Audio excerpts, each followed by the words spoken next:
Rob Ferretti, a very good friend of mine, gave me the opportunity to drive on adventure drives. Adventure Drive, it's the first one, singular. He let me borrow his blue 2004 NSX T for Targa. Knowing that I was going to drive a friend's car for 2,200 miles scared the shit out of me. So I did what anybody else would do, delay the thought of buying a dash cam for another day. Fortunately, one of Rob's sponsors, Papago, supplied us with a dash cam, which went to me.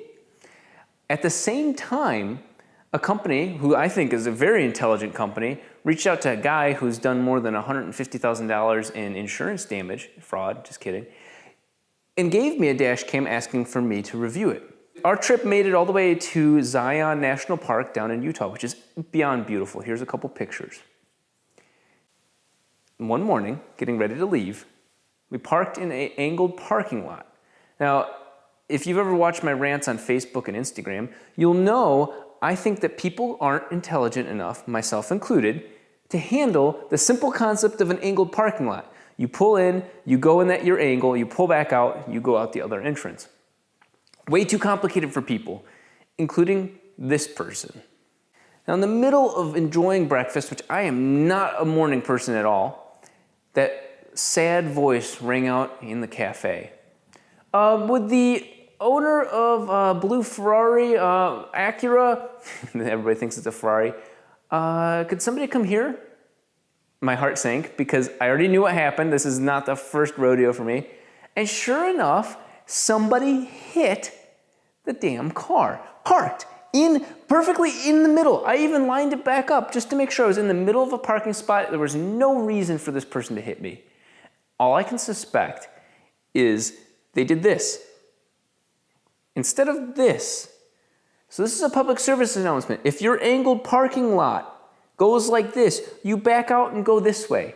End of story. You do not hit the side of a beautiful NSX, fold the mirror in, which thank God those unfold, scrape down the side of the door, look at it, shit your pants or not give a fuck, and go the other way. Do not do that, because a guy like me now has dash cams facing forward and backwards and finally caught somebody in action. So in channeling this negative energy, I figured let's make this video a little bit informational.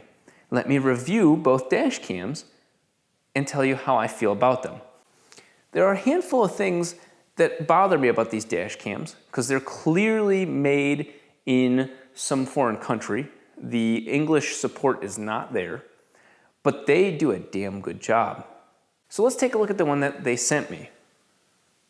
The VanTrue On-R1 Pro.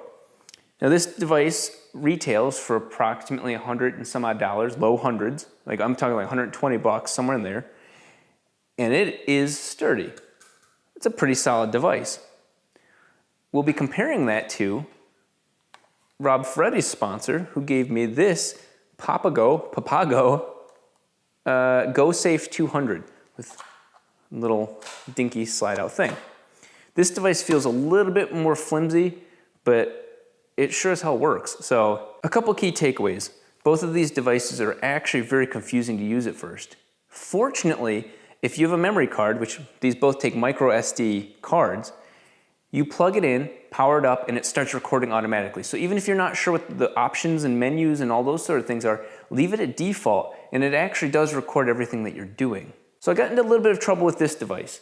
I wanted to record everything, not just when I'm driving and it's watching forward and constantly recording, but also motion sensing, which both devices have, where if it sees something going on while the car's off, it's got a little battery, and it'll record a special event per se, and store it separately, say, hey, somebody was moving in front of your car, they, potentially trying to break in, whatever the case. The problem is with this little guy, if you turn that device, or if you turn that option on, it records the motion of you starting the car up and then turns it off at an arbitrary time afterwards and stops recording. I'm sure after my feedback, I'm sure they'll fix that, but just turn off motion sensing and the device works perfectly. One of the most important key takeaways from this is that you can play back videos. And this took 5 seconds, because I don't know dash cams, this took 5 seconds for me to understand.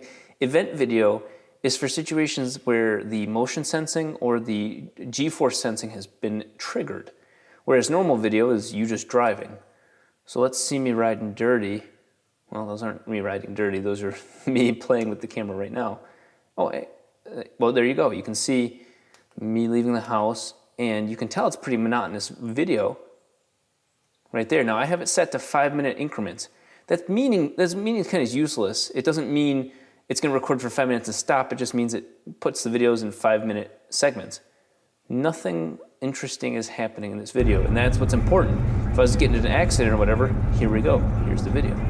Both of these devices, I purposely did the American thing and turned them on and just started going through the options and pressing the buttons. If you notice, this thing has 6 buttons on the back. And honestly, that's a little confusing. It's a little overwhelming for a person who's used to an iPhone with one screen and 1 button, well, 2 buttons. It kind of gets a little cumbersome. After a while, you eventually read the manual, hopefully, or you watch a video like this, hoping I explain it, and the options become a little bit simpler as you understand what a dash cam does. The first simple concept of a dash cam, recording your forward motion when the car is on. That's it. The second tool of a dash cam is to watch the footage of you moving forward at any moment in time. So both devices have the ability to review your footage. Pretty nice and straightforward, but it actually gets a little confusing to go back because if you don't set up the date and time in these, it gets really confusing very quickly. Additionally, like the Papago, it has the ability to record special key moments, events. Both of them have event-driven systems where this button right here, when you press it while the device is already recording, it makes a separate recording that's special and cannot be overwritten. It gets confusing because you don't even know what that means. You just see it having a little, it's got a little like triangle, like a hazard light sort of thing. It makes sense after the fact, but initially you just see it lighting up and you don't know what it's doing. That's in the case of like, say you witness something bad happening in front of you and you're not gonna be to your computer quick enough. You press that button and everything that's being recorded for that moment is now saved separately and won't get overwritten. Now, something else that you'll notice with a lot of dash cams is that they will freeze when they're trying to load all the videos that you want to review. So your best bet is actually to take the memory card out and put it in your computer and scan them that way, because you can see I've got 76 videos, but without much knowledge of how to get through this menu, it looks kind of useless. A very interesting issue with this one. It's black, it's metal, and it gets hot.